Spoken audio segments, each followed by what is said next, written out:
পড়ার বিষয় পক্ষ থেকে বলছি, তোমরা যারা নেতাজি মুক্ত বিশ্ববিদ্যালয়ে পড়ো ইতিহাস অনার্স নিয়ে, তাদের সামনেই যে সেকেন্ড ইয়ার পরীক্ষা ডেট ঘোষিত হয়ে গেছে।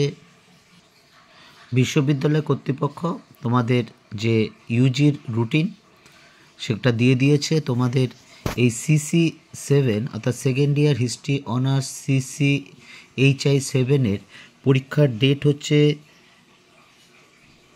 1 ফেব্রুয়ারি 2025 দুপুর 2টো থেকে দুপুর 4টে পর্যন্ত। তাদের জন্য আমরা পড়ার বিষয় পক্ষ থেকে একটি সাজেশান নিয়ে এসেছি। ইতিপূর্বে আমরা একমাত্র চ্যানেল পড়ার বিষয় চ্যানেলটি যে 80টিরও বেশি অ্যাসাইনমেন্টের উত্তর করে দিয়েছি, কোনো কিছুর বিনিময়ে নয়। তবে হ্যাঁ, এটা আমরা স্বীকার করছি, একটা দুটো কোশ্চেন গণ্ডগোল হয়েছে, সেই কোশ্চেন দুটো প্রশ্নটা নিয়ে একটু সমস্যা আছে, আর আরেকটা হচ্ছে নিজের ভুল। যাই হোক, আমরা এবার পরের বিষয় পক্ষ থেকে বলেছিলাম যে তোমাদের যে বিভিন্ন সাবজেক্টের আর্টসের আমরা সাজেশান দেব, সেই মতো আমরা রাষ্ট্রবিজ্ঞানের সাজেশান দিয়েছি বা ইতিহাসেরও সাজেশান দিয়েছি ইউজি। আজকে আমরা সেকেন্ড ইয়ার CCHI7-এর যে সাজেশান, সেই সাজেশানটা দেব। তোমরা যারা সেকেন্ড ইয়ার পরীক্ষা দিচ্ছ তারা একবার পরীক্ষা দিয়েছো, তবুও তোমাদের নাম্বার ডিভিশনটা হিস্ট্রি অনার্স একবার বলে দিই। 10 নম্বরে 4টে প্রশ্ন থাকবে, 2টো প্রশ্ন লিখতে হবে অর্থাৎ 20 নম্বর। 6 নম্বরের 10টা কোশ্চেন থাকবে, 5টে কোশ্চেন লিখতে হবে, 30 নম্বর। মোট পরীক্ষা হবে কিন্তু 50 নম্বরের। এই 50 নম্বরের পরীক্ষা তোমাদের অন্য কলেজে গিয়ে দিতে হবে, যেটা কিছুদিনের মধ্যেই তোমরা জানতে পেরে যাবে কোন কলেজে তোমাদের সিট পড়েছে। আর অ্যাসাইনমেন্টের নাম্বার তো জানতেই পেরে গেছো, এই দুটো সমষ্টি মিলে কিন্তু তোমাদের নাম্বার হবে। চলো এবার সাজেশানটা শুরু করি। দেখো, 10 নম্বরের প্রশ্ন CCHI7-এর, সেটা সিলেবাস হচ্ছে তোমাদের হিস্ট্রি অফ ইন্ডিয়া 1206, অর্থাৎ দিল্লিতে সুলতানি সাম্রাজ্য সূচনা থেকে, অর্থাৎ কুতুবউদ্দিন আইবক 1206 সালে যে সুলতানি সাম্রাজ্য প্রতিষ্ঠা করেন 1250 সাল পর্যন্ত, অর্থাৎ আকবরের আগে পর্যন্ত প্রায়।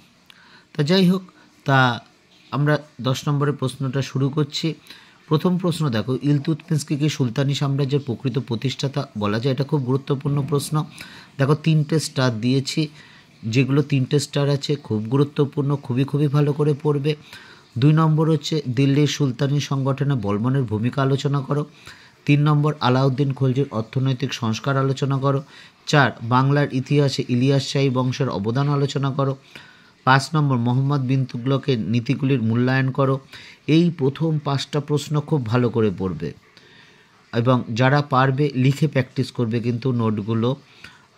একটা জিনিস, আমাদের এই চ্যানেলটা নতুন, আমরা প্রথম তোমাদের নেতাজি মুক্ত বিশ্ববিদ্যালয়ে সাজেশান করছি এবং তোমরা দেখতে পারো সাজেশানটা কমন পাও কি পাও না, এটা বলতে পারি। 6 নম্বর প্রশ্নটা থেকে আলাউদ্দিন খলজির সাম্রাজ্য বিস্তার নীতি। 7 নম্বর সুলতানি আমলে ইকতা ব্যবস্থার আলোচনা করো। এটা আবার 5 নম্বরেও আসতে পারে, আমরা রেখেওছি, দেখবে ইকতা ব্যবস্থার বৈশিষ্ট্য আলোচনা করো। যাই হোক, 8 নম্বর কোশ্চেন দেখবে বিজয়নগর সাম্রাজ্যের সামাজিক ও অর্থনৈতিক অবস্থা আলোচনা করো। 9 নম্বর ফিরোজ শাহ তুগলকের জনহিতকর কার্যাবলী আলোচনা করো। এইটা 5 নম্বরেও আসতে পারে। 10 নম্বর সুলতানি সাম্রাজ্যের প্রকৃতি বা চরিত্র আলোচনা করো। 11 নম্বর সুলতানি যুগে শিল্পকলা, স্থাপত্য ও ভাস্কর্য আলোচনা করো। 12 নম্বর বাংলার ইতিহাসে হুসেন শাহী বংশের অবদান আলোচনা করো।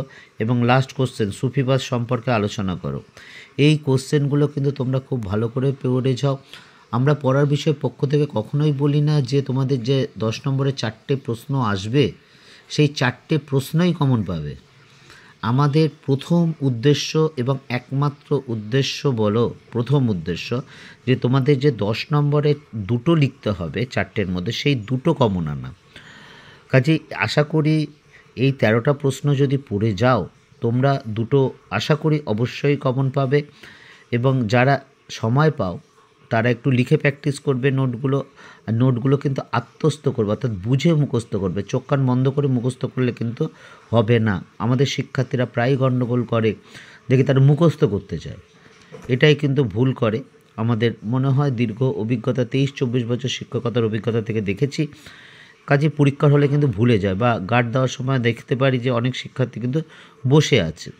তা যাই হোক, এবার আমরা 5 নম্বরের সাজেশনটা শুরু করি। দেখো এবার 5 নম্বর সাজেশন, অর্থাৎ 6 মার্কসের যে কোশ্চেনগুলো থাকবে সেই কোশ্চেনের আমরা সাজেশন দিচ্ছি। দেখো আবার বলছে 3টে স্টার, খুব ভালো করে পড়বে। দেখো প্রথম প্রশ্ন, ইক্তা ব্যবস্থার মূল বৈশিষ্ট্য। এই ইক্তাটা কিন্তু 10 বা 5 আশা করি এবার আসবে। 2 নম্বর, খানুয়া ও ঘরঘরা যুদ্ধের গুরুত্ব আলোচনা করো। 3 নম্বর, মোহাম্মদ বিন তুগলকের রাজধানী পরিবর্তনের কারণ ও ফলাফল আলোচনা করো। আমরা এটাও 10 নম্বরে আছে, দেখবে মোহাম্মদ বিন তুগলকের পরিকল্পনা বা নীতিগুলো। 10 নম্বরের যে পঞ্চম প্রশ্নটা, সেই প্রশ্নটা একটা অংশ হচ্ছে এটা। 4 নম্বর প্রশ্ন, দেখো দিল্লির সুলতানি সাম্রাজ্যের পতনের পেছনে ফিরোজ শাহ তুগলকের দায়িত্ব আলোচনা করো। 5 নম্বর, বিদেশি পর্যটকের দৃষ্টিতে বিজয়নগর সাম্রাজ্যের বর্ণনা দাও। 6 নম্বর, ভারতে সুফি আন্দোলনের প্রধান বৈশিষ্ট্য আলোচনা করো। 7 নম্বর, টিকা লেখো কবুলিয়ত পাট্টা। 8 নম্বর, সুলতান এর ভূমিকা সম্পর্কে বলবন এর ধারণা। 9 নম্বর, একটু গণ্ডগোল হয়ে গেছে, 2টো 8 হয়ে গেছে, দেখো তা ওটা 9 হবে। বিজয়নগরে ন্যায়ঙ্কারা প্রথা বলতে কী বোঝো। 10 নম্বর, টিকা লেখো রাজিয়া। তারপর টিকা লেখো 40 চক্র। 11 নম্বর দেখো টিকা লেখো মামুদ গাওয়ান। 12 নম্বর, টিকা লেখো ইবন বতুতা। 13 নম্বর, টিকা লেখো জিয়াউদ্দিন বারৌনি।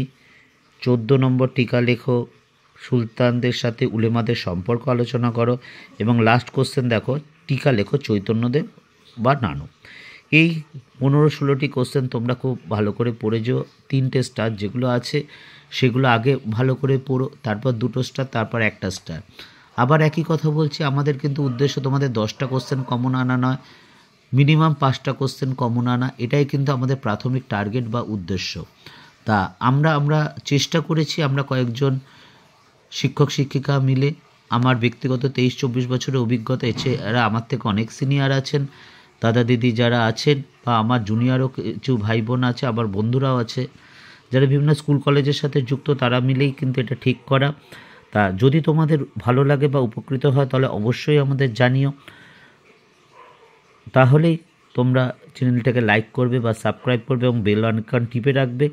এবং যদি কোনো উপকৃত না পাও তাহলে কিন্তু অবশ্যই সাবস্ক্রাইব করবে না।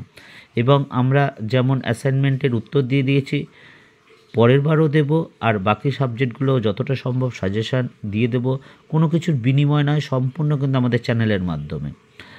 আর আমরা বলেওছিলাম যে তোমাদের যদি কেরিয়ার বিষয়, অর্থাৎ তোমরা হিস্ট্রি অনার্স পড়তে পড়তে কী করলে ভালো হয় বা কী করতে চাও, এরকম যদি আমাদের জানাও, কেরিয়ার ওরিয়েন্টেশন বিষয়ে আমাদের যারা দক্ষ আছেন তাদের মাধ্যমে তোমাদের সমস্যার সমাধান চেষ্টা করব। কথা দিতে পারছি না, করবই। হ্যাঁ, কিছুটা হলে অবশ্যই কিন্তু পারবো, 99% কিন্তু অবশ্যই পারবো আশা করি। পড়ার বিষয় পক্ষ থেকে এতটুকুই। অ্যাসাইনমেন্টে 20তে 20 পেয়েছো এই পেপারে, লেখাতেও ভালো পাবে, আশা করি কমন পাবে। শুধু তোমার অ্যাসাইনমেন্টের উত্তর বা নয়, সারা জীবন ভালো সুখের আনন্দময় হয়ে উঠুক।